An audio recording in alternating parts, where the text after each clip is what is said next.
નમસ્કાર વિદ્યાર્થી મિત્રો, ભૌતિક વિજ્ઞાન ધોરણ 12 NCERT અભ્યાસક્રમ વિદ્યુત ચુંબકીય પ્રેરણ પ્રકરણ નંબર 6. વિદ્યાર્થી મિત્રો, આજે આપણે 7મું સેશન છે. અત્યાર સુધીના સેશનમાં આપણે આ ચેપ્ટરની બધી જ થિયરી અને ઉદાહરણના દાખલા કવર કરી ચૂક્યા છીએ. લાસ્ટ સેશનમાં આપણે સ્વાધ્યાયના 6.5 સુધીના દાખલા જોયા હતા અને 6.6 જે દાખલો છે એની અંદર આપણે પાવરની કિંમત શોધી હતી. હવે આપણે પાવરની સરેરાશ કિંમત શોધવાની છે અને સ્વાધ્યાયના જે બાકીના દાખલા છે એને આપણે પૂરા કરીશું અને ત્યારબાદ વધારાના જે સ્વાધ્યાયના દાખલા આપેલા છે એને પણ આપણે પૂરા કરીશું. મને આશા છે કે તમે આ ચેપ્ટરના બધા સૂત્રો મોઢે કરીને આવ્યા જ હશો. જો સૂત્રો તમને આવડશે તો આ પ્રકરણના દાખલા બહુ જ ઇઝી છે. તો ચાલુ કરીએ આપણે સ્વાધ્યાયના દાખલા. 6.6માં વિદ્યાર્થી મિત્રો, લાસ્ટ ટાઈમ આપણે પાવરની ગણતરી કરી હતી કે સરેરાશ પાવર વ્યય ક્યાંથી આવે છે અને એની ગણતરી. હવે આપણે બાકી હતું એની સૂત્ર મેળવવાનું. તો આપણે ત્યાંથી સ્ટાર્ટ કરીએ કે પાવરનું સરેરાશ મૂલ્ય અહીંયા આપણે આવી રીતે લખીશું કે એક આવર્તકાળ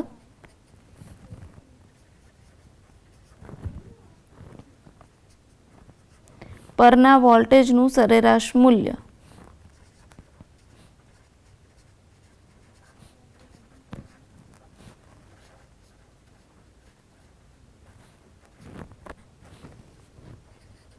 હવે સરેરાશ મૂલ્યનું સૂત્ર આપણને ખ્યાલ છે. આને આપણે આવી રીતે લખીશું V is equal two 1/t 0 થી t V ઇન્ટુ dt. હવે વીની જગ્યાએ આપણને ખ્યાલ છે, સૂત્ર છે આપણી પાસે, યાદ જ હશે બધાને. વીની જગ્યાએ આપણે અહીંયા લખી દઈશું BAN omega sine omega t into dt. જે એસી જનરેટરની થિયરી છે એમાં આપણે આ સૂત્ર યુઝ કર્યું હતું. તો ડાયરેક્ટ વીની જગ્યાએ એની કિંમત આપણે મૂકી દઈએ. તો અહીંયા આપણે વેગનું જે સરેરાશ મૂલ્ય છે, વેગ v બરાબર અહીંયા આવી જશે BAN ઓમેગા છેદમાં t. આ બધી અચળ વેલ્યુ છે એને આપણે સંકલનની બહાર લઈ લઈશું. તો અહીંયા 0 થી t અને અહીંયા આવી જશે sine omega t into dt. હવે સાઇન ઓમેગા t dt નું જો આપણે સંકલન લઈએ તો આપણી પાસે કિંમત આવશે BAN ઓમેગા છેદમાં t. સાઇન ઓમેગાનું સંકલન જો આપણે લઈએ તો અહીંયા થઈ જશે કોસ ઓમેગા t છેદમાં ઓમેગા અને અહીંયા તમારે આવી જશે લિમિટ 0 થી t. અહીંયા ઓમેગાને જો બહાર લાવી દઈએ તો ઇક્વેશન આપણું આવું બની જશે BAN ઓમેગા છેદમાં t. ઓમેગાને અહીંયા બહાર લાવી દઈએ તો અહીંયા આપણું ઇક્વેશન બની જશે upper limit minus lower limit. So upper limit મૂકીએ તો અહીંયા ઇક્વેશન થશે cos omega t minus minus અહીંયા પ્લસ થઈ જશે. So plus cos 0. Omega omega અહીંયાથી કેન્સલ થઈ જશે. બીજું શું થશે, જે કોસ 0 છે એની કિંમત આપણને 1 મળશે અને જે ઓમેગા છે એની જગ્યાએ આપણે લખી શકીશું 2π/t. તો એની કિંમત મૂકીએ તો આપણી પાસે કંઈક આ પ્રકારનું સમીકરણ મળશે આપણને. ઓમેગા કેન્સલ થઈ ગયા છે તો હવે અહીંયા આવશે BAN છેદમાં t માઇનસ કોસ ઓમેગાની કિંમત મૂકી દઈએ 2π/t. આ અપર લિમિટની કિંમત છે અને કોસ 0ની કિંમત +1.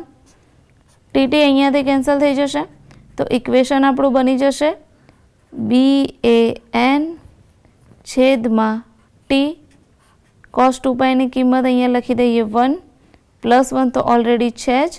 તો જે સરેરાશ વોલ્ટેજ છે એનું મૂલ્ય આપણને મળે છે 0. તો આ આપણો આન્સર છે. જ્યારે આપણને એક આવર્તકાળ પરના સરેરાશ વોલ્ટેજનું મૂલ્ય શોધવાનું કહે છે ત્યારે આપણી પાસે કિંમત આવે છે 0. વિદ્યાર્થી મિત્રો, આ દાખલામાં જો ખ્યાલ આવી ગયો હોય તો હવે આપણે આપણો નેક્સ્ટ એક્ઝામ્પલ જોઈએ 6.7.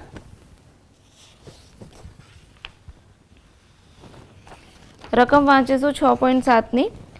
પૂર્વથી પશ્ચિમ સુધી વિસ્તરેલ 10 મીટર લંબાઈનો એક સમક્ષિતિજ સીધો તાર 5 મીટર પર સેકન્ડની ઝડપથી પૃથ્વીના ચુંબકીય ક્ષેત્રના સમક્ષિતિજ ઘટક 0.30 ગુણ્યા 10⁻⁴ વેબર પર મીટર સ્ક્વેરને લંબરૂપે નીચે પડી રહ્યો છે. હવે એમાં આપણે ટોટલ 3 વસ્તુ શોધવાની છે. પહેલી જે વસ્તુ છે કે આ તારમાં પ્રેરિત ઈએમએફનું તાક્ષણિક મૂલ્ય શું છે. બીજી વસ્તુ શોધવાની છે કે આ ઈએમએફની દિશા શું છે. ત્રીજી વસ્તુ શોધવાની છે કે આ તારનો કયો છેડો ઊંચા વિદ્યુત સ્થિતિમાન પર જોવા મળે છે. તો આપણે 1 બાય 1 આની વેલ્યુ મૂકતા જઈશું અને ધેન ચેક કરીશું કે આપણને ઈએમએફની દિશા શું મળે છે અને ઈએમએફનું તાક્ષણિક મૂલ્ય આપણને શું મળે છે. તો સૌપ્રથમ આપણને જે કિંમત આપેલી છે આપણે લખી લઈએ. તો આપણને 10 મીટર લંબાઈનો એક સમક્ષિતિજ તાર આપેલો છે. સો 10 મીટર લંબાઈ માટે આપણે અહીંયા આવું લખવું પડે. આપણો 6.7 એક્ઝામ્પલ છે. સો અહીંયા આવી જશે L 10 મીટર. વી જે આપેલા છે આપણને વેગ 5 મીટર પર સેકન્ડ આપેલા છે. હોરિઝોન્ટલ ઘટક અહીંયા આપેલો છે. સો આપણે BH લઈએ છીએ. સમક્ષિતિજ ઘટક આપણને કીધેલો છે એટલે અહીંયા ચુંબકીય ક્ષેત્ર બીની જગ્યાએ આપણે BH લખીશું અને એની કિંમત થઈ જશે 0.3 ગુણ્યા 10⁻⁴ ટેસ્લા. તો હવે પહેલી વસ્તુ આપણને શોધવાની કી છે કે પ્રેરિત ઈએમએફનું તાક્ષણિક મૂલ્ય શું હશે. હવે એ ચુંબકીય ક્ષેત્રમાં લંબરૂપે નીચે પડી રહ્યો છે. એનો મતલબ એ થશે કે ગતિમાં છે. તો જ્યારે ગતિમાં હોય ત્યારે આપણી પાસે પ્રેરિત ઈએમએફનું કયું સૂત્ર છે, ગતિકીય ઈએમએફ વાળું જે સૂત્ર છે એ બધા અહીંયા યાદ કરવું પડશે. સો ઈએમએફ E = BVL વાળું સૂત્ર આપણે અહીંયા થઈ જશે. પણ બીની જગ્યાએ અહીંયા આપણે લખીશું BH V × L અને મૂલ્ય લઈ રહ્યા છે એટલા માટે આપણે અહીંયા નેગેટિવ સાઇન યુઝ નથી કરતા. સો કિંમત મૂકી દઈશું આપણે. BHની જગ્યાએ અહીંયા આવી જશે 0.3 ગુણ્યા 10⁻⁴ ગુણ્યા 5 જે Vની કિંમત છે અને ગુણ્યા 10 જે તમને લંબાઈ આપેલી છે. તો આ બધાને જ્યારે આપણે સોલ્વ કરીએ તો 10⁻⁴ અને 10 એટલે 10⁻³ થઈ જશે અને 0.3 ગુણ્યા 5 એટલે આપણી પાસે કિંમત આવશે 1.5 × 10⁻³ વોલ્ટ. તો આ છે ઈએમએફનું તાક્ષણિક મૂલ્ય. તો ઈએમએફની જે કિંમત છે એ આવશે 1.5 × 10⁻³ વોલ્ટ. હવે બીજી વસ્તુ આપણને શોધવાનું એ કહે છે કે આ ઈએમએફની દિશા શું હશે. હવે ઈએમએફની જો દિશા આપણે શોધવી હોય તો આપણે લેન્ઝના નિયમનો ઉપયોગ કરવો પડે અને લેન્ઝના નિયમના ઉપયોગમાં આપણને અહીંયા એવું કીધું છે કે પૂર્વથી પશ્ચિમ સુધી તાર વિસ્તરેલ છે અને ચુંબકીય ક્ષેત્રના સમક્ષિતિજ ઘટકને એ લંબરૂપે નીચે પડી રહ્યો છે. તો આપણને જે દિશા છે એ દિશા કઈ મળશે? પશ્ચિમથી પૂર્વ મળશે. એનું રીઝન છે કે પૂર્વથી પશ્ચિમ સુધી તાર વિસ્તરેલ છે તો આપણે એની વિરુદ્ધ દિશા લેવી પડશે કારણ કે તાર એવી જ દિશામાં પ્રેરિત થશે કે જેથી એ શું કરે? ગતિનો વિરોધ કરે. લેન્ઝનો નિયમ એ છે કે જેના લીધે ઉત્પન્ન થાય છે એનો જે શું કરે? વિરોધ. તો જે ઈએમએફની દિશા છે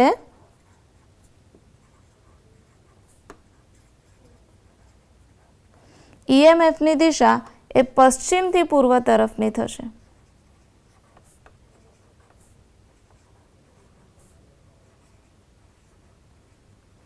અને એનું રીઝન જો આપણે લખવું હોય તો આપણે એવું લખી શકીએ કે તાર એ એવી જ દિશામાં પ્રેરિત થશે કે જેથી એ શું કરશે? ગતિનો વિરોધ. તાર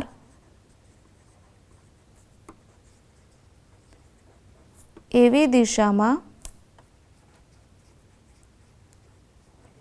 પ્રેરિત થાય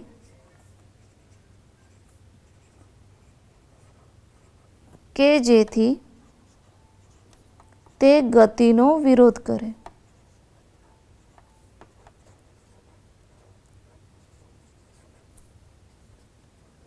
તો આ વાત થઈ ઈએમએફની દિશાની. હજી આપણને એવું કહે છે કે આ તારનો કયો છેડો ઊંચા વિદ્યુત સ્થિતિમાન પર હશે. હવે આપણને એ પણ ખ્યાલ છે કે તારમાં પશ્ચિમથી પૂર્વ દિશા તરફ ઈએમએફ પ્રેરિત થાય છે. આથી ઓબ્વિયસલી પશ્ચિમનો જે છેડો છે એ વધુ સ્થિતિમાન ધરાવતો હશે. तो जे सी आंसर है एमां आपणे एवुं लखवुं पड़े कि पश्चिम तरफनो छेडो ऊंचुं स्थितिमान धरावतो हशे, कारण के जे दिशा है आपणे कई लीधी छे ईएमएफ नी पश्चिमथी पूर्व दिशा तरफनी। तो विद्यार्थी मित्रों आ तमने 1-1 मार्क्स एमसीक्यू में अलगथी पण पूछी शके अथवा आखो 3 मार्क्सनो दाखलो पण पूछी शके। જોઈએ હવે તમને કેવી રીતે આ પ્રશ્ન પૂછાય છે। આ દાખલામાં આપણે માત્ર એક જ સૂત્ર યુઝ કરવાનું છે ઈએમએફનું, ઈએમએફ E = BVL વાળું, અને દિશા માટે તો આપણે લેન્ઝના નિયમનો જ ઉપયોગ કરવાનો છે। અને જો દિશા આપણે ડિસાઇડ થઈ જાય તો એના ઉપરથી આપણે કયા છેડો વધુ સ્થિતિમાન પર હશે અને કયો છેડો ઓછા સ્થિતિમાન તરફ હશે એ પણ નક્કી કરી શકીશું। તો હવે આપણે જોઈએ આપણો નેક્સ્ટ એક્ઝામ્પલ 6.8।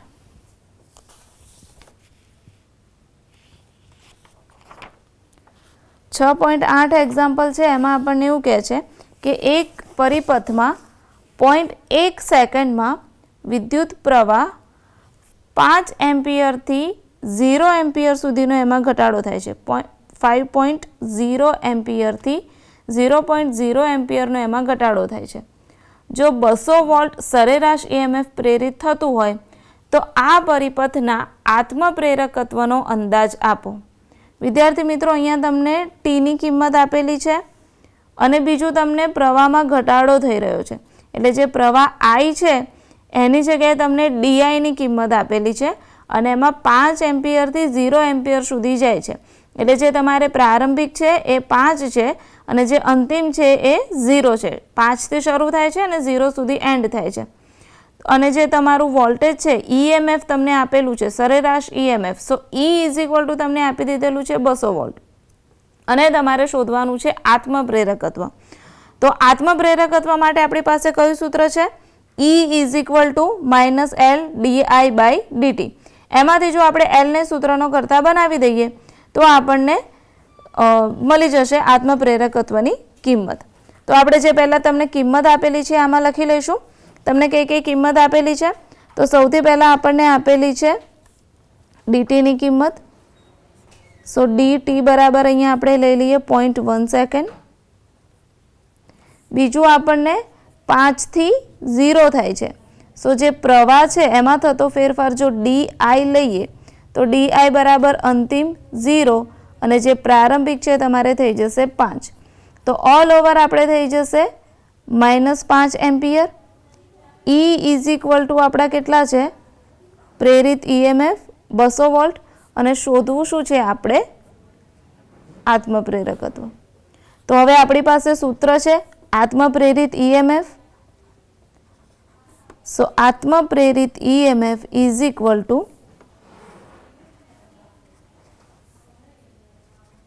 ઇક્વેશન છે -L di/dt। એમાંથી જો L ને સૂત્રનો કરતા બનાવીએ તો L -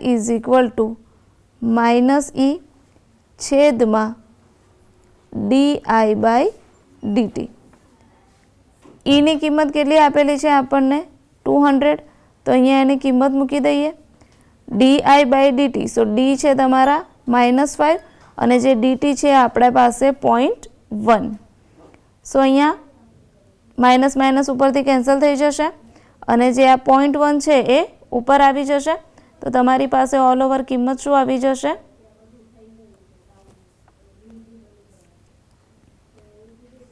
આ માઇનસ માઇનસ અહીંયાથી કેન્સલ કરી દઈએ તો 200 ગુણ્યા 0.1 છેદમાં 5। તો તમારી પાસે L ની કિંમત કેટલી આવી ગઈ? L = 4 અને એનો એકમ છે હેનરી। તો L = આપણે કેટલા લખી દઈશું? 4 હેનરી। એકદમ સરળ એક્ઝામ્પલ છે। એકમ ખાસ યાદ રાખવાનો છે એનો હેનરી અને જસ્ટ તમારે જેટલી પણ કિંમત આપેલી છે આમાં મૂકવાની છે। તમને અહીંયા આ શરૂઆતમાં તમે આ જે કિંમતો મૂકી હશે ને એના ઉપરથી તમને સૂત્ર વિશે ખ્યાલ આવી જશે કે આપણી પાસે dt છે, di છે અને L જો આપણે શોધવું છે અને E આપણને આપેલું છે તો આપણી પાસે માત્ર એક જ સૂત્ર છે આત્મપ્રેરિત ઈએમએફનું અને આત્મપ્રેરિત ઈએમએફ E = થઈ જશે -L di/dt। તો એના ઉપરથી આપણને આન્સર મળી જશે L = 4 હેનરી। બહુ જ સરળ એક્ઝામ્પલ છે વિદ્યાર્થી મિત્રો આ ચેપ્ટરના। આના પછી આવો જ એક સરળ એક્ઝામ્પલ છે આપણી પાસે 6.9 જે આપણે જોઈએ હવે। રકમ વાંચીશું દરેક જણ. આમાં એવું કહે છે કે પાસ પાસે રહેલા ગૂંચળાની જોડનું અન્યોન્ય પ્રેરકત્વ 1.5 હેનરી છે. જો એક ગૂંચળામાં 0.5 સેકન્ડમાં વિદ્યુત પ્રવાહનો ફેરફાર 0 થી 20 એમ્પિયરનો છે, તો અન્ય ગૂંચળા સાથે સંકળાયેલ અથવા સંલગ્ન ફ્લક્સનો ફેરફાર શું હશે? આપણે ફ્લક્સનો ફેરફાર શોધવાનો છે, એટલે તમારે d5 શોધવાનું છે. અને એના માટે તમને અન્યોન્ય પ્રેરકત્વનું સૂત્ર આપેલું છે, EMFની કિંમત આપેલી છે, સમય આપેલો છે અને અગેન વિદ્યુત પ્રવાહનો ફેરફાર એટલે DI આપેલો છે. તો એક વસ્તુ તો આપણા મગજમાં ક્લિયર થઈ ગઈ કે આના માટે પણ આપણે આત્મપ્રેરિત EMFનું જ ઇક્વેશન યુઝ કરવું પડશે, પણ જે આત્મપ્રેરકત્વ L હતું એની જગ્યાએ અન્યોન્ય પ્રેરકત્વ M મૂકી દેવાનું. એટલે હમણાં જે આપણે દાખલો ગણ્યો એ જ સેમ ટુ સેમ આ દાખલો થશે, પણ એની અંદર જે આત્મપ્રેરકત્વ Lને સૂત્રનો કરતા બનાવ્યો એની જગ્યાએ અહીંયા આપણે D5ને સૂત્રનો કરતા બનાવીશું. તો આપણે 1 by 1 સ્ટેપ એના જોઈએ. તો સૌપ્રથમ આપણે અહીંયા લખીશું તમને અન્યોન્ય પ્રેરકત્વની કિંમત આપેલી છે. સો અન્યોન્ય પ્રેરકત્વ એટલે મ્યુચ્યુઅલ ઇન્ડક્ટન્સ અને M બરાબર તમારે થઈ જશે 1.5 હેનરી. DI તમને આપેલા છે 0 થી 20 થાય છે. સો અંતિમ 20 પ્રારંભિક 0. સો અહીંયા તમારે થઈ જશે 20 એમ્પિયર. DT તમને આપેલા છે 0.5 second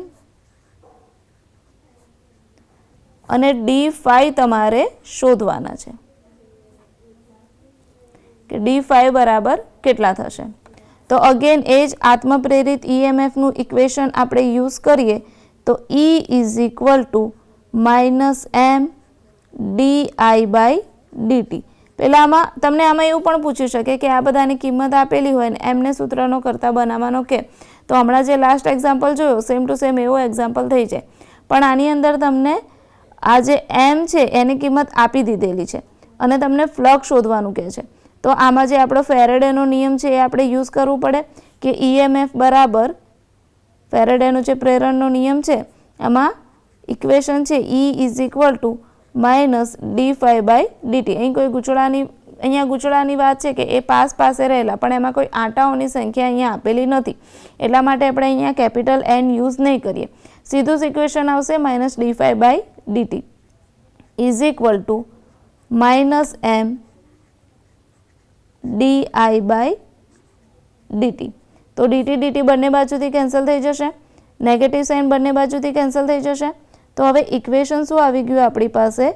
D5 is equal two M into DI. તો Mની કિંમત છે આપણી પાસે, Mની કિંમત આપણે મૂકી દઈએ તો અહીંયા આવી જશે 1.5 ઇન્ટુ આ જે DI છે એ આપણને આપેલા છે 20 એમ્પિયર. સો અહીંયા 1.5 ઇન્ટુ થઈ જશે તમારે 20. સો જે ફાઇનલ ફ્લક્સ છે અન્ય ગૂંચળા સાથે સંકળાયેલ ફ્લક્સનો ફેરફાર, તો એની જે કિંમત આવશે એ આવશે D5 is equal two 1.5 into 20 એટલે 30 અને એનો એકમ આપણે અહીંયા લખી દઈએ. જોયું કેટલા સરળ એક્ઝામ્પલ છે આના.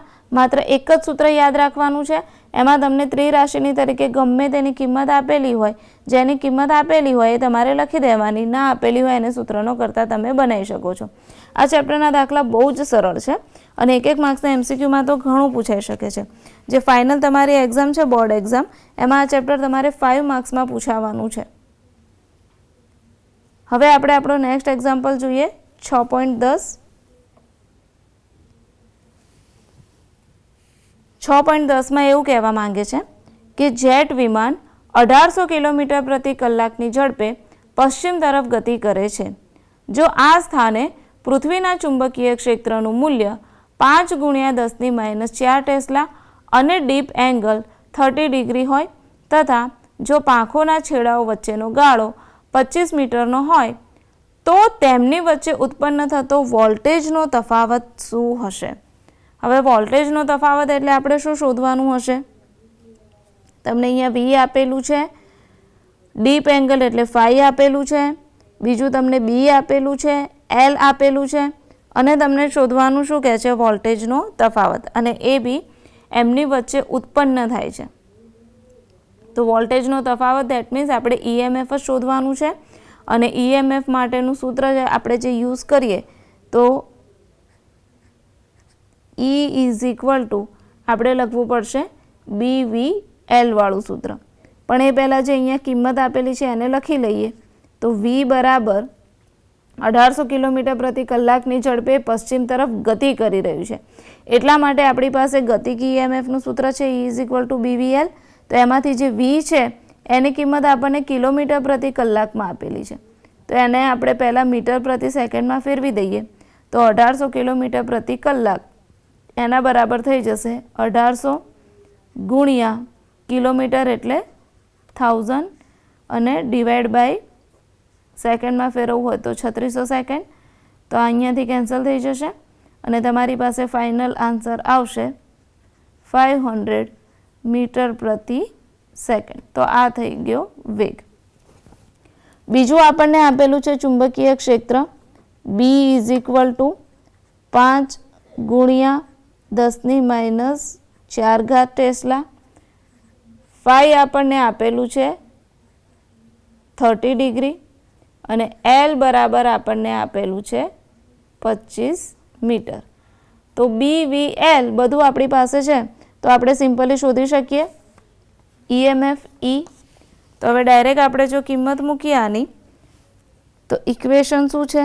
EMF E is equal two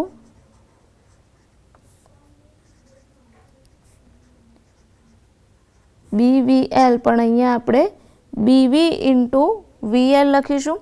હવે જે BVની કિંમત છે એ જો આપણે શોધવી હોય તો એના માટે આપણી પાસે ઇક્વેશન છે BV is equal two B sin 5, કારણ કે આપણને અહીંયા ડીપ એંગલની કિંમત આપેલી છે. સો બીની જગ્યાએ આવી જશે 5 ગુણ્યા 10⁻⁴. ફાઈની જગ્યાએ આપણે લખીશું 30 ડિગ્રી. સો 5 ઇન્ટુ 10⁻⁴ sin 30 એટલે 1/2 તમારે થઈ જશે અહીંયા. સો જે BV છે એની કિંમત કેટલી આવી આપણી પાસે? 2.5 ઇન્ટુ 10⁻⁴ ટેસ્લા. તો આ કિંમત આપણે મૂકી દઈએ તો EMF E is equal to BVની જગ્યાએ આવી જશે 2.5 ઇન્ટુ 10⁻⁴ ઇન્ટુ Vની જગ્યાએ તમારે કેટલા આવશે? 500 ઇન્ટુ L અને Lની જગ્યાએ આપણે મૂકી દઈશું 25. તો આની જો તમે કેલ્સીની મદદથી ગણતરી કરો તો આપણી પાસે આન્સર આવી જશે 31250 ઇન્ટુ 10⁻⁴. અને એને જો આપણે લખવું હોય તો આવી રીતે પણ લખી શકીએ E is equal two 3.1 volt. તો આ પણ બહુ જ સરળ દાખલો હતો વિદ્યાર્થી મિત્રો. 6.10 સુધી આપણા દાખલા પતી ગયા. એનો મતલબ એમ કે આપણા સ્વાધ્યાયના જેટલા દાખલા છે એ બધા પતી ગયા છે. હવે આપણે લેવાના છે સ્વાધ્યાયમાં જે વધારાના દાખલા આપ્યા છે એ. તો ત્યાંથી શરૂઆત કરીએ. સ્વાધ્યાયનો 6.11મો દાખલો, વધારાનું જે સ્વાધ્યાય છે એનો પહેલો દાખલો. આ દાખલા પણ એકદમ સરળ છે વિદ્યાર્થી મિત્રો. જો તમને સૂત્ર આવડતા હશે તો તમારા માટે આ ચેપ્ટરના એક્ઝામ્પલ બહુ જ ઇઝી થઈ પડશે. રકમ વાંચીશું સૌપ્રથમ આપણે.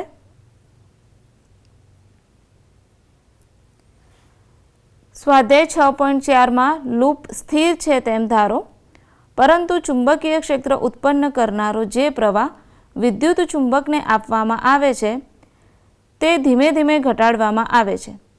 તેથી ક્ષેત્ર તેના પ્રારંભિક મૂલ્ય 0.3 ટેસ્લાથી 0.02 ટેસ્લા પર સેકન્ડના દરે ઘટે છે. જો કાપ અથવા કટ સાંધી દેવામાં આવે તો લૂપનો અવરોધ આપણી પાસે થઈ જાય છે 1.6 ઓહ્મ. તો લૂપ દ્વારા ઉષ્મા સ્વરૂપે શક્તિનો કેટલો વ્યય થતો હશે અને આ શક્તિ એટલે કે પાવરનો સ્ત્રોત શું હશે? આપણે અહીંયા એ શોધવાનું છે કે ઉષ્મા સ્વરૂપે શક્તિનો કેટલો વ્યય થાય છે અને એ આપણને મળે છે ક્યાંથી, એનો સ્ત્રોત ક્યાંથી મળે છે એ આપણે શોધવાનું છે. હવે આ જે દાખલો છે એના માટે આપણે સ્વાધ્યાયનો 6.4 જે દાખલો છે એને રેફરન્સમાં લેવાનો છે.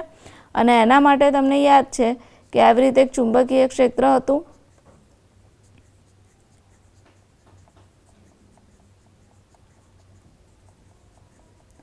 અને આ જે ચુંબકીય ક્ષેત્ર છે એની અંદર આપણે આવી રીતે એક સળિયો મૂક્યો હતો અને એ બંને વચ્ચે આવી રીતે કાપો મૂકી દીધો હતો. અને એના બે છેડા વચ્ચે આપણે શું શોધવાનું હતું? EMF. હવે એવું કહે છે કે આ કાપો આપણે સાંધી દઈએ છીએ, બરાબર છે, અને એને આપણે જે આવી રીતે ગતિ કરાવડાવતા હતા એ ગતિ આપણે બંધ કરાવી દઈએ છીએ, એ સ્થિર છે એમ ધારી લઈએ છીએ. તો આપણે શોધવાનું છે કે ઉષ્મા સ્વરૂપે શક્તિનો કેટલો વ્યય થાય છે. 6.4નો જે એક્ઝામ્પલ છે એને જ આપણે અહીંયા રેફરન્સમાં લેવાનો છે. હવે અહીંયા L જે છે આપણને 8 સેન્ટીમીટર આપેલું હતું અને B જે છે આપણને 2 સેન્ટીમીટર આપેલું હતું. એટલે સૌથી પહેલાં આપણે એની એ કિંમતનો જો ઉપયોગ કરીએ તો આપણી પાસે આવી જશે L = 8 સેન્ટીમીટર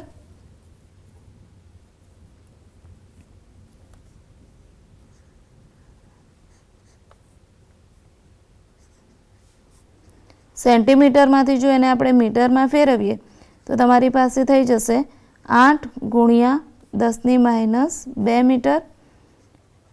બી જે 2 સેન્ટીમીટર આપેલા હતા તો એને જો મીટરમાં ફેરવીએ તો થઈ જશે 2 × 10⁻² મીટર. એના ઉપરથી જો આપણે ક્ષેત્રફળ શોધવું હોય તો ક્ષેત્રફળ A = થઈ જશે L × B.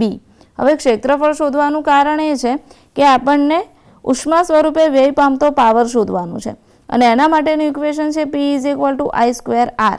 અને I જો આપણે શોધવું હોય તો એના માટે આપણે સૂત્ર શોધવું પડશે E/R અને E આપણને મળશે EMF પરથી dϕ/dt. પણ અહીંયા ક્યાંય ફ્લક્સની કિંમત નથી આપેલી, એટલે જે ફ્લક્સ છે ϕ એના બરાબર આપણે કિંમત મૂકવી પડશે A × B.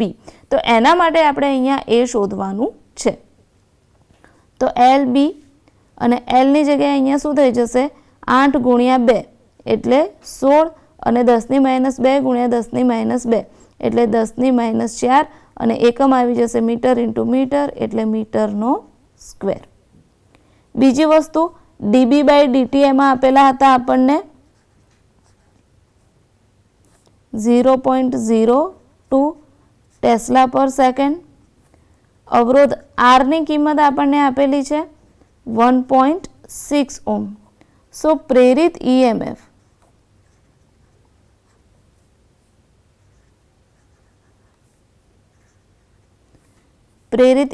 આપણે સૌ પ્રથમ શોધીશું કારણ કે આપણને આઈની જરૂર છે અને આઈ જો શોધવું હોય તો આપણી પાસે ઇક્વેશન છે ને આવું I = E/R. તો એના માટે આપણે E શોધી લઈએ. R તો આપણને આપેલું છે. સો E = તમારે થઈ જશે dϕ/dt. પણ ફાઈ આપણી પાસે ક્યાંય છે નહીં એટલે આપણે ફ્લક્સનું સૂત્ર મૂકી દઈએ અહીંયા. તો તમારી પાસે થઈ જશે d/dt અને આની જગ્યાએ B × A. તો E = એને જો બહાર કાઢી દઈએ તો ઇક્વેશન બની ગયું dB/dt. એની વેલ્યુ છે આપણી પાસે 16 × 10⁻4 અને dB/dt ની કિંમત છે 0.02. તો જે E છે એની કિંમત કેટલી આવી જાય આપણી પાસે? 0.32 × 10⁻⁴ વોલ્ટ. હવે આપણે આ E જે છે એનો આ સૂત્રમાં ઉપયોગ કરીશું. સો હવે આપણે અહીંયા લખીએ પ્રેરિત પ્રવાહ I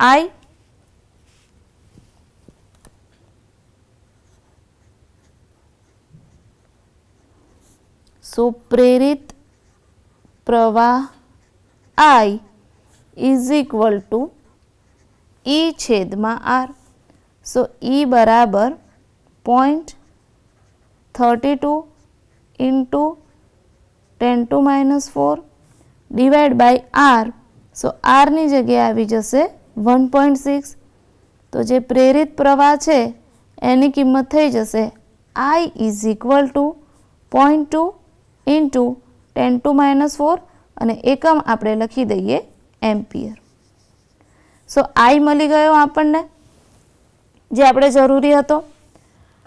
આ I ને જો હજી આપણે લખવું હોય ને તો આપણે સિમ્પ્લિફાઈ આવી રીતે પણ કરી શકીએ કે I ઇઝ ઇક્વલ ટુ 2 ગુણ્યા 10⁻⁵ એમ્પિયર.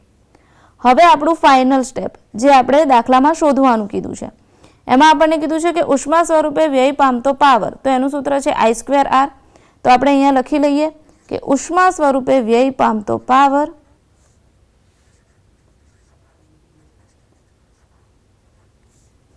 ઉષ્મા સ્વરૂપે વ્યય પામતો power P is equal to I²R. તો P બરાબર શું થઈ જશે? I² એટલે આનો સ્ક્વેર થઈ જશે. સો 2 ગુણ્યા 10⁻⁵ સ્ક્વેર ઇન્ટુ R. આરની જગ્યાએ આવી જશે 1.6. So P is equal to 2નો સ્ક્વેર ધેટ ઇઝ 4. 4 ગુણ્યા 1.6 એટલે થઈ જશે 6.4 અને 10⁻⁵ સ્ક્વેર એટલે 10⁻10. તો પાવર આવી જશે 6.4 ગુણ્યા 10⁻10 વોટ.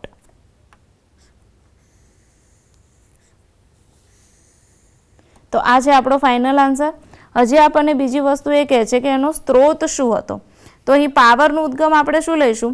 પાવરનું ઉદ્ગમ એ બાહ્ય રીતે ચુંબકીય ક્ષેત્રનો સમય સાથેના ફેરફાર કરીને મેળવવામાં આવે છે. જે બાહ્ય ચુંબકીય ક્ષેત્ર B છે એને સમય સાથે ફેરફાર કરીને એટલે dB/dt દ્વારા આપણે પાવરનું ઉદ્ગમ મેળવી શકીએ છીએ. તો આ હતો વિદ્યાર્થી મિત્રો આપણું સ્વાધ્યાયનો દાખલો 6.11. હવે આપણે જોઈએ નેક્સ્ટ એક્ઝામ્પલ 6.12.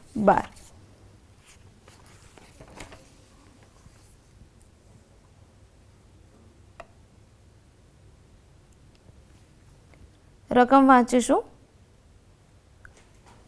ધન Z દિશામાં ચુંબકીય ક્ષેત્ર ધરાવતા વિસ્તારમાં 12 સેન્ટીમીટરની બાજુઓ વાળો એક ચોરસ ગાળો કે જેની બાજુઓ X અને Y અક્ષોને સમાંતર છે તેને ધન X દિશામાં 8 સેન્ટીમીટર પર સેકન્ડના વેગ સાથે ખસેડવામાં આવે છે. આ ક્ષેત્ર અવકાશમાં એક સમાન નથી કે સમય સાથે અચળ પણ નથી. તેમાં ઋણ X દિશા સાથે 10⁻³ ટેસ્લા પર સેન્ટીમીટરનું પ્રચલન એટલે કે જેમ ઋણ X દિશામાં ગતિ કરીએ તેમ 10⁻³ ટેસ્લા પર સેન્ટીમીટરથી વધે છે અને તે સમય સાથે 10⁻³ ટેસ્લા પર સેકન્ડના દરે ઘટતું જાય છે. તેના અવરોધ 4.50 મિલી ઓહ્મ હોય તો આ ગાળામાં પ્રેરિત પ્રવાહની દિશા અને મૂલ્ય નક્કી કરો. વિદ્યાર્થી મિત્રો આ જે એક્ઝામ્પલ છે એમાં પણ આપણે પ્રેરિત પ્રવાહ શોધવાનું છે, I શોધવાનું છે અને એમાં એની આપણે દિશા નક્કી કરવાની છે. તો I માટે આપણને શાની કિંમત આપેલી છે? Lની કિંમત આપેલી છે. આમાં લખેલું છે કે 12 સેન્ટીમીટરની બાજુઓ વાળો એટલે આપણને Lની કિંમત આપેલી છે, એના ઉપરથી ક્ષેત્રફળ મળી જશે. બીજું આપણને Vની કિંમત આપેલી છે. આપણને પ્રચલનની કિંમત આપેલી છે. X દિશા સાથેનું પ્રચલન એટલે તમારે થઈ જશે X દિશામાંનો ઘટક એટલે dB/dx. બીજું તમને આપેલું છે ચુંબકીય ક્ષેત્ર 10⁻³ ટેસ્લા પર સેકન્ડના દરે ઘટતું જાય છે એટલે dB/dtની કિંમત આપેલી છે.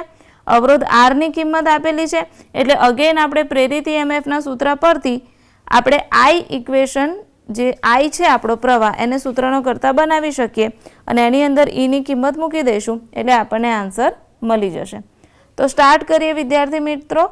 આપણે આપણો નેક્સ્ટ એક્ઝામ્પલ 6.12. પહેલાં જે કિંમત આપેલી છે એ લખી લઈએ. Lની કિંમત આપેલી છે. L ઉપરથી આપણે ક્ષેત્રફળ શોધવું છે એટલે A બરાબર આપણે લઈ લઈશું Lનો સ્ક્વેર અને L બરાબર 12 સેન્ટીમીટર આપેલા છે. એને જો આપણે મીટરમાં ફેરવીએ તો 12 ગુણ્યા 10⁻² સ્ક્વેર એટલે અહીંયા થઈ જશે તમારે ટોટલ 144 ઇન્ટુ 10⁻⁴ મીટરનો સ્ક્વેર. એ એટલા માટે શોધવું છે, આપણે જે ઉપરનો એક્ઝામ્પલ કર્યો ને સેમ ટુ સેમ આ એ જ એક્ઝામ્પલ છે. ફ્લક્સ શોધવા માટે આપણે એની જરૂર પડશે. એ ઉપરથી આપણે પ્રેરિત EMF શોધીશું અને પ્રેરિત EMFની કિંમત આપણે I વાળું જે સૂત્ર છે I = E/R એમાં આપણે મૂકી દઈશું. સો બીજી કિંમત આપણને કઈ આપેલી છે? વેગ vની. સો વેગ v = આપેલા છે 8 સેન્ટીમીટર/સેકન્ડ. એને પણ જો આપણે મીટરમાં ફેરવીએ તો 8 ગુણ્યા 10⁻² મીટર/સેકન્ડ. પ્રચલન આપણને આપેલું છે x દિશા સાથેનું. સો થઈ જશે dB/dx = 10⁻³ ટેસ્લા/સેન્ટીમીટર. આને પણ આપણે MKS એકમ પદ્ધતિમાં ફેરવીએ તો થઈ જશે 10⁻³ જગ્યાએ 10⁻1 ટેસ્લા/મીટર. dB/dt જે છે એ આપણને આપેલા છે 10⁻³ ટેસ્લા/સેકન્ડ. એટલે આને આપણે ફેરવવાની જરૂર છે નહીં. R જે આપણને આપેલા છે એ આપેલા છે 4.5 મિલિઓહમ. એટલે એને આપણે કન્વર્ટ કરવા પડશે ઓમમાં. એટલે અહીંયા શું થઈ જવું જોઈએ? 4.5 × 10⁻³ ઓમ. હવે અહીંયા આપણને બે EMF મળશે. એક તો જે પહેલું EMF છે એ આપણને સમય સાથે ચુંબકીય ક્ષેત્રના ફેરફાર થવાથી મળશે અને બીજું છે એ અસમાન ચુંબકીય ક્ષેત્રમાં લૂપની ગતિને કારણે મળશે. એટલે આપણે ટોટલ બે EMF લઈશું. તો જે પહેલું EMF છે E1 એના માટે આપણે આવું લખી લઈએ કે સમય સાથે ચુંબકીય ક્ષેત્રના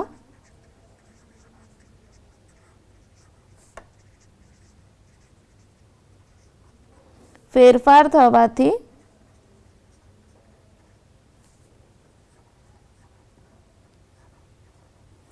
ઉદ્ભવતું પ્રેરિત EMF.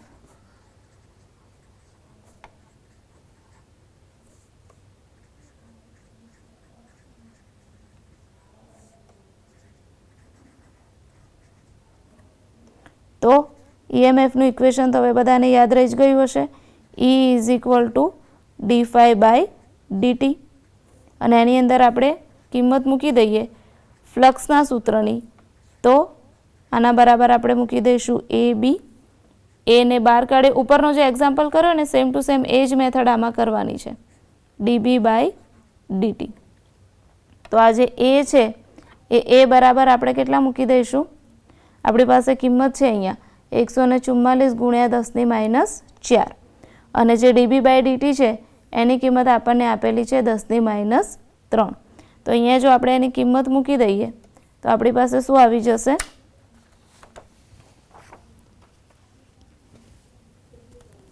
E1 બરાબર 144 ગુણ્યા 10⁻⁴ ગુણ્યા 10⁻3. સો E1 ની કિંમત લખી લઈએ 144 × 10⁻7 વોલ્ટ.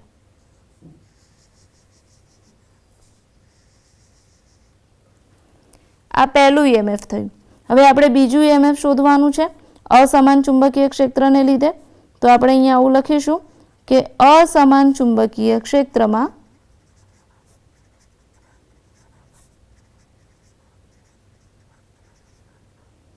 આ લૂપની ગતિને કારણે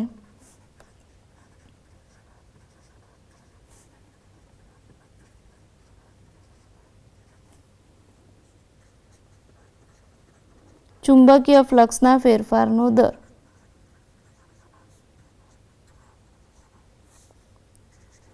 ચુંબકીય ફ્લક્સના ફેરફારનો દર. તો E2 બરાબર થઈ જશે A dB/dt.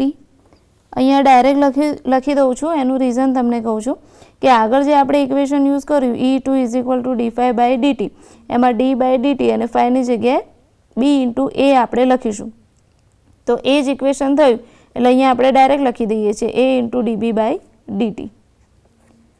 તો એ હવે આપણે આ જે ઇક્વેશન છે એને ઉપર નીચે ડીએક્સ વડે ગુણી અને ડીએક્સ વડે ભાગી દેવું છે, કારણ કે આપણે જે તાપમાન જે આ પ્રચલન આપેલું છે ને પ્રચલનની કિંમતનો ઉપયોગ કરવો છે.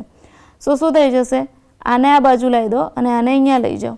તો E2 બરાબર શું થઈ ગયું આપણી પાસે એ ડીબી બાય ડીએક્સ ઇન્ટુ આ બાજુ આવી જશે તો ડીએક્સ છેદમાં ડીટી. હવે ડીએક્સ છેદમાં ડીટી એટલે તો વી થઈ જશે. So E2 is equal to a d b by d x into v થઈ જશે. So E2 is equal to એની જગ્યાએ 144 ઇન્ટુ 10⁻⁴ જે ડીબી બાય ડીએક્સ છે એની જગ્યાએ આવી જશે 10⁻⁻1 અને આની જગ્યાએ આવી જશે 8 ઇન્ટુ 10⁻².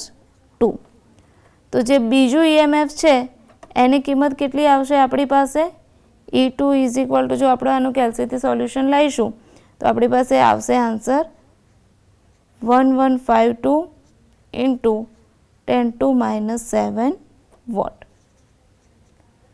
સો આ ઈએમએફની બીજી કિંમત થઈ ગઈ. બંને ઈએમએફ આપણને મળી ગયા E1 અને E2.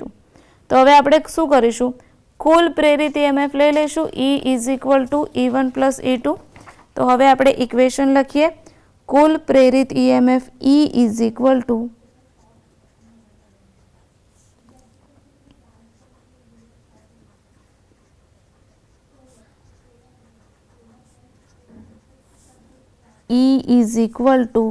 E1 plus E2. તો E1ની કિંમત કેટલી હતી આપણી પાસે 144 10⁻⁷, આની આવી 1152 ઇન્ટુ 10⁻⁷. સો કુલ E તમારું આવશે 1296 ઇન્ટુ 10⁻⁷ વોલ્ટ.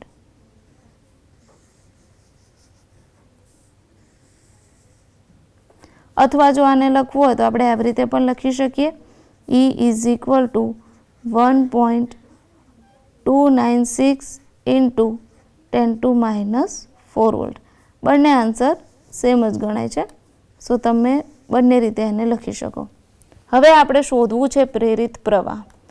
તો પ્રેરિત પ્રવાહ માટેનું સૂત્ર, પ્રેરિત પ્રવાહ I is equal two E છેદમાં R. E બરાબર 1.296 ઇન્ટુ 10⁻⁴ છેદમાં R. Rની જગ્યાએ 4.5 ઇન્ટુ 10⁻³ અને આનું જો સોલ્યુશન લાવીશું આપણે કેલ્સીનો યુઝ કરીને તો આપણી પાસે કિંમત આવી જશે I is equal two 2.88 into 10⁻² ampere, જે આપણો માંગેલ જવાબ છે. આપણે આટલો આન્સર માંગેલો છે કે આપણને પ્રેરિત પ્રવાહ શોધવાનું કીધું છે. હજી એક વસ્તુ આપણને શોધવાની કીધી છે કે પ્રેરિત પ્રવાહની દિશા કઈ હશે. તો પ્રેરિત પ્રવાહની દિશા એવી હશે કે જેથી ધન ઝેડ અક્ષ દિશામાંનું ફ્લક્સ શું થાય, વધે. એટલે આપણે એવું લખવાનું છે કે પ્રેરિત પ્રવાહની દિશા ધન ઝેડ અક્ષની દિશામાં હશે કે જેથી એનું ફ્લક્સમાં શું થાય, વધારો થાય. વિદ્યાર્થી મિત્રો જોયું કેટલા સરળ એક્ઝામ્પલ છે આ ચેપ્ટરના. 6.12 સુધીના એક્ઝામ્પલ આપણે કમ્પ્લીટ થઈ ગયા છે વિદ્યાર્થી મિત્રો. અને એમાં તમે એક વસ્તુ નોટ કરી હશે કે દરેકમાં મોસ્ટલી એક જ સૂત્ર આવે છે EMF વાળું. ફ્લક્સ વાળું સૂત્ર આપણને મોઢે થઈ જ ગયું છે. હવે EMF E is equal two d∅/dt. પરીક્ષામાં EMFને લગતા દાખલા પૂછાવાની શક્યતા વધારે છે. સો એનું ઇક્વેશન તમે ખાસ મોઢે કરી લેજો. વિદ્યાર્થી મિત્રો હવે આપણે આપણો નેક્સ્ટ એક્ઝામ્પલ જોઈએ 6.13.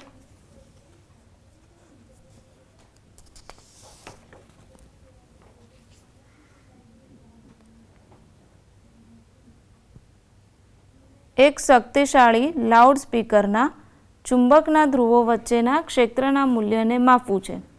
ખૂબ જ નજીક વીંટળાયેલ 25 આંટાઓવાળી એક નાની 2 સેન્ટીમીટર સ્ક્વેર ક્ષેત્રફળની સપાટ સર્જ કોઇલને ગૂંચળાને ક્ષેત્રની દિશામાં લંબ રાખવામાં આવે છે અને તે પછી ક્ષેત્રના વિસ્તારમાંથી ઝડપથી ખેંચી લેવામાં આવે છે અથવા સમતુલ્ય રીતે તેના સમતલને ક્ષેત્રની દિશાને સમાંતર લાવવા માટે કોઈ તેને ઝડપથી 90 ડિગ્રીનું ભ્રમણ આપી શકે. આ ગૂંચળામાં વહેતો કુલ વિદ્યુત ભાર જે ગૂંચળા સાથે જોડાયેલ બેલેસ્ટિક ગેલ્વેનોમીટર દ્વારા આપવામાં આવે છે અને એની કિંમત છે 7.5 મિલીકુલમ. આ ગૂંચળા અને ગેલ્વેનોમીટરને સંયુક્ત અવરોધ 0.50 ઓહ્મ છે. તો આ ચુંબકની પ્રબળતાનું અનુમાન કરો. ચુંબકની પ્રબળતા એટલે શું શોધવાનું છે આપણે? ચુંબકીય ક્ષેત્રની જ કિંમત આમાં આપણે શોધવાની છે અને એના માટે તમને એનની સંખ્યા આપેલી છે 25 આંટાઓ. સો એન ઇઝ ઇક્વલ ટુ તમને 25 આપેલા છે. એ ઇઝ ઇક્વલ ટુ તમને આપેલા છે 2 સેન્ટીમીટર સ્ક્વેર, એટલે એને આપણે મીટરમાં ફેરવી લઈશું. બીજી ક્યુની કિંમત તમને આપેલી છે અને આરની કિંમત આપેલી છે. તો સૌપ્રથમ આપણે કામ કરીએ, આપણને જે કિંમત આપેલી છે લખી લઈએ એટલે એના ઉપરથી આપણને આઈડિયા આવી જાય.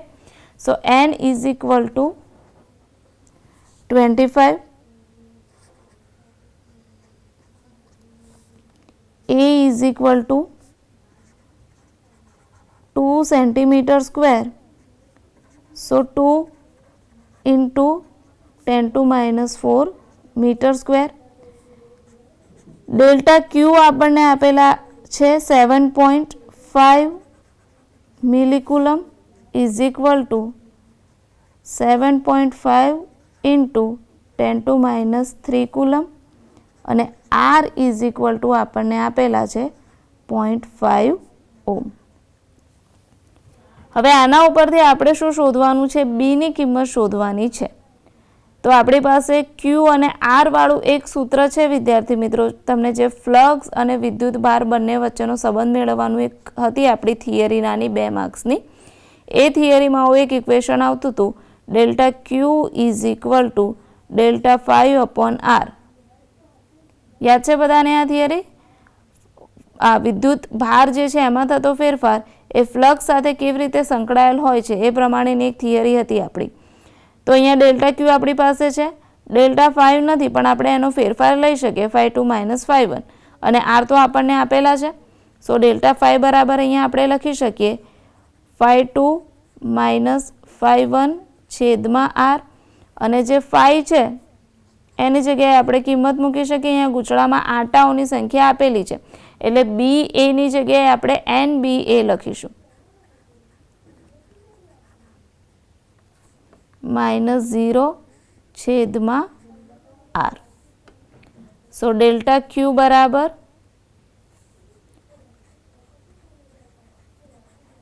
એન બી એ છેદમાં આર. સો આમાંથી આપણે બીને સૂત્રનો કરતા બનાવી દઈએ કારણ કે બી શોધવું છે આપણે. સો બી બરાબર ડેલ્ટા ક્યુ આર છેદમાં એન ઇન્ટુ એ. કિંમતો મૂકી દઈએ ફટાફટ. ડેલ્ટા ક્યુ બરાબર 7.5 ઇન્ટુ 10 to minus 3 ઇન્ટુ 0.5 છેદમાં 25 ઇન્ટુ 2 ઇન્ટુ 10 to minus 4. તો આનો આન્સર આપણે કેલ્સીની મદદથી લાવી શકીશું. સો આપણને આ જે બી છે ચુંબકીય ક્ષેત્ર એની કિંમત મળી જશે. વિદ્યાર્થી મિત્રો, આના પછીના જે 2 એક્ઝામ્પલ છે આપણી પાસે 6.14 અને 6.15 એ 6.14 છે એ તમારે MCQની રીતે પૂછેલા છે અને એકદમ સરળ છે, તમને ઇઝીલી આવડી શકે એવું છે. 6.15 એક્ઝામ્પલ છે એમાં પણ સીધી જ આપણે ચુંબકીય ક્ષેત્રની કિંમત મૂકવાની છે. એ પણ એકદમ સરળ એક્ઝામ્પલ છે. સો એ પણ તમને ફાવે એવો એક્ઝામ્પલ છે. આપણે એક લાસ્ટ એક્ઝામ્પલ લઈ લઈએ 6.16 અને ત્યારબાદ જે 6.17 છે એ પણ તમને હોમવર્કમાં આપી દઈશું કારણ કે એ પણ એકદમ સરળ એક્ઝામ્પલ છે. સો આપણે સૌપ્રથમ લઈ લઈએ આપણો એક્ઝામ્પલ 6.16. તમે અહીંયા જોઈ શકો છો કે આકૃતિમાં બતાવ્યા પ્રમાણે એક લાંબો સુરેખ તાર અને એ બાજુવાળા એક ચોરસ ગાળા વચ્ચેના અન્યોન્ય પ્રેરકત્વ માટેનું સૂત્ર મેળવું. પહેલી વસ્તુ આપણને શું કીધું છે કે આ જે આકૃતિ આપેલી છે એના માટે આપણે અન્યોન્ય પ્રેરકત્વ શોધવું છે. બીજી વસ્તુ આપણને એવું કહે છે કે હવે ધારો કે સુરેખ તાર 50 એમ્પિયરના પ્રવાહનું વહન કરે છે અને ગાળાને v = 10 મીટર પર સેકન્ડના અચળ વેગ સાથે જમણી તરફ ખસેડવામાં આવે છે. જ્યારે x = 0.2 મીટર હોય તે ક્ષણે ગાળામાં પ્રેરિત EMFની ગણતરી કરો. a = 0.1 મીટર લેવાનું છે અને ધારો કે ગાળો એ બહુ જ મોટો અવરોધ ધરાવે છે. તમને વિદ્યાર્થી મિત્રો આ પ્રમાણેની આકૃતિ આપેલી છે. આપણે એવું ધારી લઈએ કે આ જે x છે એનાથી અહીંયા r જેટલા અંતરે એક કોઈક નાની dx જાડાઈની પટ્ટી છે. હવે આ જે dx જાડાઈની પટ્ટી છે એનું આપણે ક્ષેત્રફળ વિચારી લઈએ તો a × dx જેટલું થઈ જશે. સો આપણે અહીંયા ઇક્વેશન લખી દઈએ. dA = a × dx અને એના માટે જે ચુંબકીય ક્ષેત્ર છે એ આવી જશે μ0I/2πx. તો એના ઉપરથી ફ્લક્સ શોધી લઈએ. d5 = bdA. બીની કિંમત અમે આપણે મૂકી દઈએ તો μ0I/2πx અને dAની જે આ કિંમત છે એમાં મૂકી દઈએ a × dx. હવે આપણે એકની વાત કરીએ. હવે આપણે આખા સમગ્ર ચોરસ લૂપ સાથે સંકળાયેલું ફ્લક્સ શોધવું હોય તો 5 = આવી જશે ઇન્ટિગ્રેશન d5. અહીંયા આપણે લિમિટ લેવી પડશે x થી x + a. તો અહીંયા આવી જશે μ0I/2πx a × dx.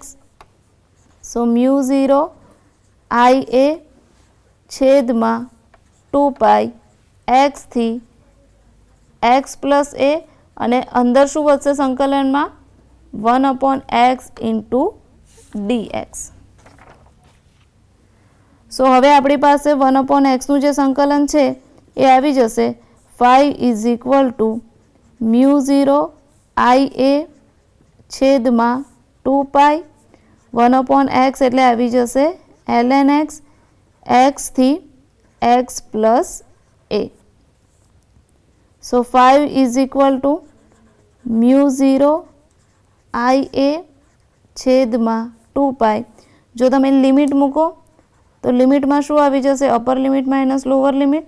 So ln x + a જે તમારી અપર લિમિટ છે minus lower limit ln x. તો આન્સર આવી જશે μ0IA/2π ln x + a/x. હવે એના ઉપરથી અન્યોન્ય પ્રેરકત્વ શોધવું હોય તો m = થઈ જશે 5/I. આમાંથી I કેન્સલ થઈ જશે તો અન્યોન્ય પ્રેરકત્વની કિંમત આવી જશે μ0A/2π ln 1 + a/x. ખ્યાલ આવી ગયો વિદ્યાર્થી મિત્રો? હવે આપણે જે નેક્સ્ટ છે એમાં પ્રેરિત EMFની કિંમત શોધવાની છે. પણ જે પ્રેરિત EMF છે હવે આપણે આટલા બધા દાખલા ગણ્યા પછી તમને એનો સારો એવો અભ્યાસ થઈ ગયો હશે. સો તમે એને સરળતાથી તમારી રીતે પણ કરી શકશો. આના પછી બીજો એક દાખલો છે 6.17 જેમાં પણ EMFની જ વાત કરવામાં આવી છે. એકદમ સરળ દાખલા છે આ ચેપ્ટરના વિદ્યાર્થી મિત્રો. સો તમે હવે જે પણ દાખલા બાકી છે એનો જાતે ઘરે અભ્યાસ કરજો. આ ચેપ્ટર અહીંયા આપણે પૂર્ણ જાહેર કરીએ છીએ. ઉદાહરણના અને સ્વાધ્યાયના બધા દાખલા આપણે મેક્સિમમ કવર કરી લીધા છે અને થિયરી પણ બધી કવર કરી લીધી છે. આ જે ચેપ્ટર છે વિદ્યાર્થી મિત્રો એ તમારે 5 માર્ક્સમાં બોર્ડની એક્ઝામમાં પૂછાવાનું છે અને એકદમ સરળ ચેપ્ટર છે. માત્ર તમારે એના સૂત્રો ઉપર કમાન્ડ રાખવાનો છે. સો વિદ્યાર્થી મિત્રો આ ચેપ્ટર આજે આપણે અહીં પૂર્ણ જાહેર કરીએ છીએ.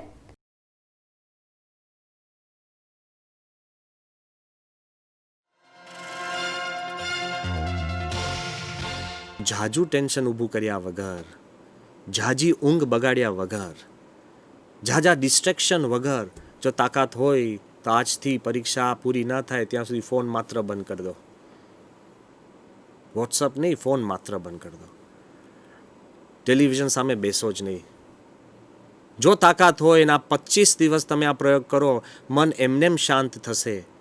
ઓછી ઊંઘ તમારે બગાડવી પડશે અને જે તમે ભણ્યા છો એ વધુ સુદૃઢ થશે. હું એવું કહેવા માંગતો જ નથી કે દરેકના 100% આવવા જોઈએ, પણ એટલી તો તમે ઈચ્છા રાખો કે જે તમે હકદાર છો, જે તમારી શક્તિ છે ને ક્ષમતા છે એ પ્રમાણે તો આપણે માર્ક્સ લાવીએ. તમે તમારા ખુદમાં વિશ્વાસ રાખજો.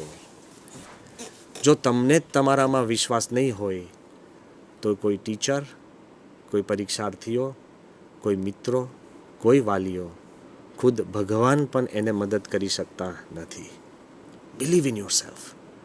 તમે જે ભણો છો, જે મહેનત કરો છો, એમાં આપ પોતામાં વિશ્વાસ